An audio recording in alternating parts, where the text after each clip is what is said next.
Assalamualaikum warahmatullahi wabarakatuh. Apa kabar anak-anakku semuanya?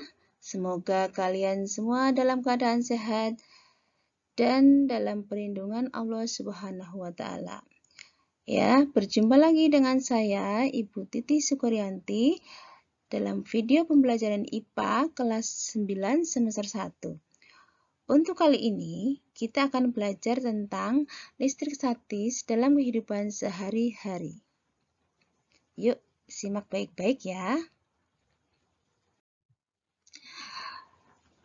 Dalam video pembelajaran ini akan kita pelajari tentang yang pertama, kelistrikan pada sel saraf, yang kedua, hewan-hewan listrik, dan yang ketiga, penggunaan listrik statis di lingkungan sekitarnya. Kita pelajari yang pertama yaitu kelistrikan pada sel saraf. Perhatikan gambar sel saraf yang ada di video ini. Ya, untuk bagian-bagian sel saraf, yang pertama adalah dendrit, yang kedua inti sel saraf atau nukleus, yang ketiga akson atau neurit, yang keempat badan sel saraf, yang kelima selubung mielin, yang keenam sel sekwan, yang ketujuh nodus Ranvier, dan yang kedelapan sinapsis. Fungsi bagian-bagian sel saraf. Yang pertama yaitu dendrit berfungsi menerima impuls dari sel lain dan meneruskannya ke badan sel. Badan sel berfungsi meneruskan impuls dari dendrit ke akson. Sedangkan akson atau neurit berfungsi meneruskan impuls dari badan sel saraf ke sel saraf lain atau ke sel otot atau ke sel kelenjar. Yang berikutnya, selubung mielin berfungsi mempercepat impuls saraf dengan membantu terjadinya loncatan muatan. Dan berikutnya, nodus Ranvier berfungsi tempat terjadinya tarik-menarik muatan listrik di membran sel saraf. Muatan listrik pada sel saraf. Sel saraf menghantarkan impuls karena terjadi pertukaran ion-ion di dalam dan di luar membran sel saraf. Pertukaran ion tersebut tidak dapat terjadi begitu saja tanpa adanya rangsangan. Rangsangan yang cukup kuat dapat mengaktifkan pompa ion, sehingga menyebabkan terjadinya pertukaran ion. Saat sel saraf tidak menghantarkan impuls, muatan positif Na+ melingkupi bagian luar membran sel. Pada kondisi demikian, membran sel saraf bagian luar bermuatan listrik positif dan membran sel bagian dalam bermuatan listrik negatif. Berikutnya, hewan-hewan listrik. Yang pertama yaitu ikan belalai gajah. Ikan belalai gajah memiliki mulut yang panjang menyerupai bentuk belalai gajah. Ikan ini dilengkapi dengan organ khusus yang disusun oleh ribuan sel elektroplaks pada bagian ekor yang mampu menghasilkan listrik statis bertegangan tinggi. Sel elektroplaks merupakan sel yang menghasilkan muatan negatif pada bagian dalam dan muatan positif pada bagian luar saat ikan belalai gajah dalam keadaan beristirahat. Arus listrik akan muncul pada saat otot ikan berkontraksi dan pada saat yang bersamaan ikan mampu mendeteksi keberadaan predator dan mangsa. Ikan yang kedua yaitu ikan pari listrik. Ikan pari listrik mampu mengendalikan tegangan listrik yang ada pada tubuhnya. Kedua sisi kepala ikan pari listrik mampu menghasilkan listrik hingga sebesar 220 volt. Besar tegangan ini sama seperti besar tegangan listrik yang ada di rumah. Yang ketiga yaitu hiu kepala martil. Hiu kepala martil memiliki ratusan ribu elektroreseptor atau sel penerima rangsang listrik. Hiu kepala martil mampu menerima sinyal listrik hingga 0,5 miliar volt.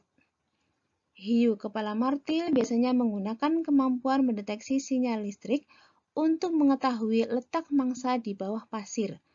menghindari keberadaan predator, dan untuk mendeteksi arus listrik yang bergerak sesuai medan magnet bumi.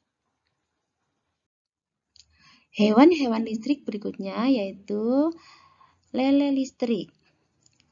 Lele air tawar yang berasal dari perairan tropis di Afrika ini memiliki kemampuan untuk menghasilkan listrik hingga sebesar 350 volt. Besarnya energi yang dihasilkan lele listrik sama seperti energi listrik yang diperlukan untuk menyalakan komputer selama 45 menit. Yang berikutnya, belut listrik. Penelitian menunjukkan bahwa belut listrik dapat menghasilkan kejutan tanpa lelah selama 1 jam. Besarnya jumlah energi listrik yang dihasilkan diyakini dapat menyebabkan kematian pada manusia dewasa. Yang berikutnya, echidna.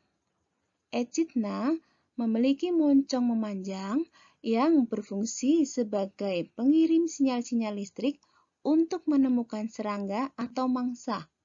Elektroreseptor echidna terus-menerus dibasahi agar lebih mudah untuk menghantarkan listrik. Hal inilah yang menyebabkan kebanyakan hewan yang memiliki sistem elektroreseptor berasal dari perairan. Berikutnya yaitu penggunaan listrik statis di lingkungan sekitar. Yang pertama, sebagai penangkal petir. Prinsip kerja penangkal petir yaitu pengosongan atau penetralan muatan listrik. Pengosongan muatan ini sering disebut dengan pentanahan karena muatan dikosongkan dengan menyalurkan ke tanah.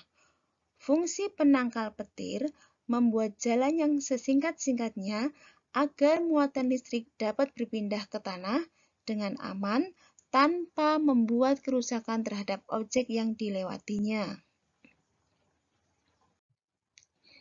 Berikutnya yaitu penggunaan listrik di lingkungan sekitar, pengecatan mobil. Butiran cat mobil akan bermuatan listrik ketika bergesekan dengan mulut pipa semprot dan udara. Butiran cat tersebut akan tertarik ke badan mobil apabila badan mobil diberi muatan yang berlawanan dengan muatan cat. Ya, berikutnya yaitu pengendapan elektrostatik cerobong asap. Komponen utama pengendap elektrostatis berupa kawat yang bermuatan negatif dan belat logam yang bermuatan positif. Adanya perbedaan tegangan yang cukup besar menyebabkan udara kotor seolah-olah mengalami ionisasi. Kotoran udara menjadi ion negatif, sedangkan udara bersih menjadi ion positif. Masing-masing akan menuju elektroda yang sesuai. Kotoran yang menjadi ion negatif akan ditarik oleh dinding tabung, sedangkan udara bersih akan berada di tengah-tengah silinder, kemudian terhembus keluar. Penggunaan listrik statis berikutnya yaitu pada mesin fotokopi. Mesin fotokopi juga menerapkan konsep listrik statis. Komponen utama pada mesin fotokopi yang menerapkan listrik statis adalah penggunaan toner. Toner memiliki muatan negatif sehingga mudah ditarik oleh kertas.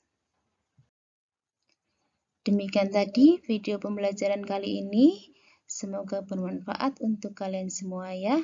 Tetap semangat belajar, jaga kesehatan. Terima kasih. Wassalamualaikum warahmatullahi wabarakatuh.